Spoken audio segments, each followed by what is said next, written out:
Good afternoon, everybody, and welcome back to ROBMOTIVE Standing out here with the gorgeous number 41 or 41 colored 2025 Jeep Gladiator, and we've got some more mods coming. One to talk about, I guess, three in particular, two of which I'm not real thrilled about, but the wife says she has to have them. The first one, they're going to be running boards for the side. Now, she wants the kind that are the Mopar branded, I guess, or the Mopar OEM version. Gonna cost about $700 or $800 probably. Best pricing I found, maybe as low as $6 something, but when you throw shipping in, we're back up to about $800. She likes those. I personally prefer just the sliders or the side covers, whatever you want to call these, rock rails. But we're going to have to go with something else. The next one, and there's actually four, I guess. Still only two that I'm not a big fan of. But the next one is a dead pedal. She wants a dead pedal up here in the footwell to rest her left foot on when she drives. Obviously, you don't need your left foot because this is not a manual transmission. But she's a big fan of that. We had one in her other Jeep, so we're going to be installing one of those over there. Honestly, it's not that big of a deal for me. I mean, I can rest my left foot on it as well. I just sometimes kind of find it in the way for me. Maybe my legs are a little longer. I don't know. Now, the next two are two that I am excited about and that I do like. First one is going to be the grate or cover for the lights, kind of that protection, if you will, to keep anything from breaking the bulb in here or breaking the light fixture itself. It's just the grate that kind of goes across up and down. Just gives kind of a meaner, tougher look to the front end of the Gladiator, I think. We've had them on others before, and I'm a big fan of those. Now, lastly, and the biggest and most expensive, of course, is going to be wheels and tires.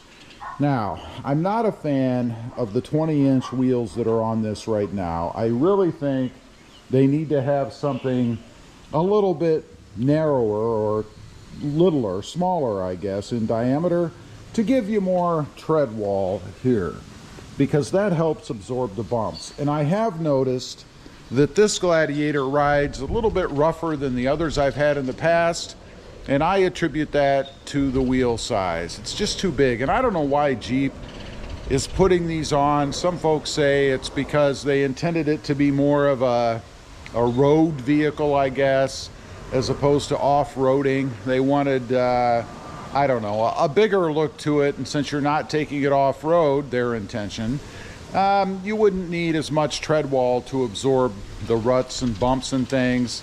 I completely disagree with that if that's what they're doing. That is Jeep standpoint, because it is a Jeep. It's a 4x4. You should be able to take it off the road in some sort of comfort, I guess, if you choose. Anyway, what I'm looking to go with is something also with a bit of wheel poke. You know, both of us, the wife and I, like the tires to stand out or stick out a little bit from the fenders. Now, I know that in doing that, you're going to throw stuff back and you could potentially chip up the side or whatever, but I do believe that with the running boards that are going to be about, I don't know, 6 inches, 5 inches, something in thickness, anything that pops off of the tires are going to impact that before they would impact the side of the Jeep. So I think that affords us some protection. So maybe there is some benefit, I guess, to having running boards on the truck. I don't know. I still wouldn't put them on. Now, as far as the size goes, what we're running right now is a 275 55 R20.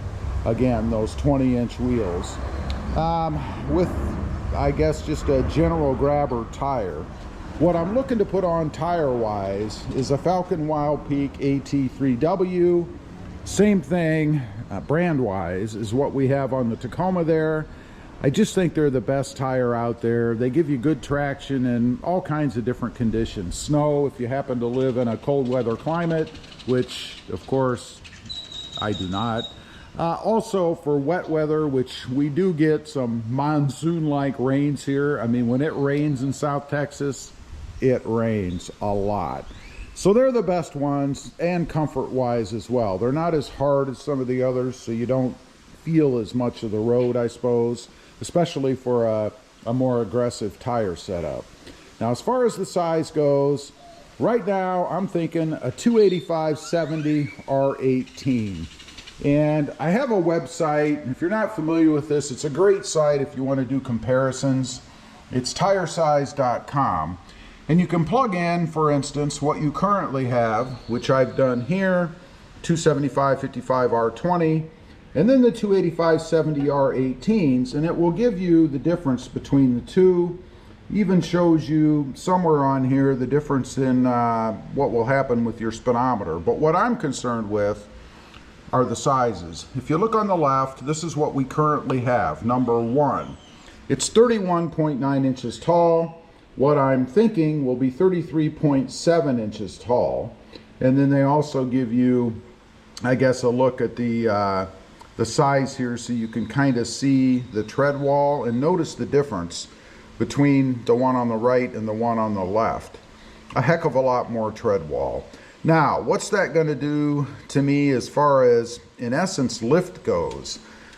Because they are bigger in diameter, you simply subtract the two numbers and divide by 2. That's how much higher you're going to sit up in the air by going with that bigger diameter tire, I guess.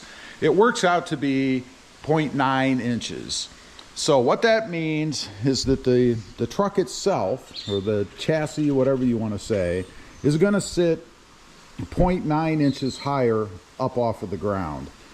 That's good, because both of us also like to have a bit of a lift on the truck, and while I'm not putting a lift on it, it's definitely going to give us more height, and it's going to be a much better, I won't say much better, but a better look for the truck itself. That's something that's coming. As far as wheel poke that I mentioned goes, I'm really looking to get maybe about 2 or 3 inches, maybe 4 inches beyond the fenders on the truck. You can see here right now we have nothing sticks out. More like what we have on the Tacoma, maybe not quite as much as this has. This is really, and if you look at the front, you can really see it, I think, better. This is probably more in the 4-inch-ish range. So I think 3 inches on here would be good. As far as wheel design goes, kind of up in the air on that. You know, on this truck, black, obviously, it looks good. I'm not a big chrome fan, so we're not going to be going with anything chrome. I'm not sure if you can get away with bronze on here or not. Might look good, might not. Hard to say. I would never go body colored. I think that kind of looks tacky, at least for my purposes. So we shall see as to what the design is. Usually I go with fuel wheels, but I'm open to anything. Anyway, that's just a quick rundown of some mods that are coming in the future. A couple of them, again, that I'm not a big fan of, but a happy house, you know what they say. Leave a comment. Let me know what you think of these. Thanks for watching. Stay safe out there. Bye.